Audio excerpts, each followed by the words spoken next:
The David Pakman Show at davidpakman.com.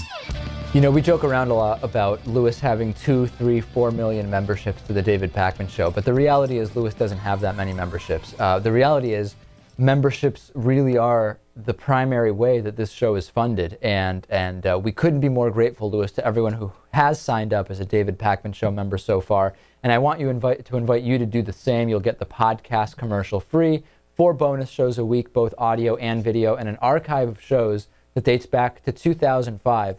A scary thought, isn't it? Those shows were horrible. Horrible. I can't believe that we exposed American citizens to that. Well, some of the people, in their defense, some of the people probably weren't citizens. There were probably people here on visas. Visas, yeah. Well, that makes me right. feel a little better. Yeah. Orlando Airport is trying to evict TSA screeners. Now, you know I've had a number of run-ins with the TSA, including porno pat-downs and shaking out my pants. I have a videotaped pat-down, which is on YouTube. I mean, what other run-ins have I had with the TSA? One with someone who clearly did not like people from Massachusetts. That's right. Yeah, I had that. I have a long history with the TSA. We've talked about Jesse Ventura about the TSA, etc. And Orlando, which is one of the country's busiest airports, has announced that it's going to opt out of using TSA workers to screen passengers. Now, this is something that airports can attempt to do. Of course, the TSA, while incredibly unpopular among people, is something that is basically accepted as the security method. Not basically, it is accepted as the security method at airports. So this is not going to be a simple change. Right. So what are some of the problems that we could face here? Well, originally, the airport was prevented by the TSA from opting out back in November of 2010 when the federal agency froze this kind of ability for airports to use their own private screeners. But the Senate passed the law last month, which allows the TSA to now reconsider those applications. My question is this. Let's say Orlando Airport does this, right? If you fly from Orlando to Boston and then on to Europe, for example, okay? If you go through security at Orlando, whatever their private security is, and then you get into Boston, isn't it very likely that as a TSA airport, Boston would just say, listen, anyone who comes from Orlando has to be rescreened by TSA as if they were just coming into our airport directly as opposed to from another plane? Isn't that just going to happen and it's going to slow travel way down?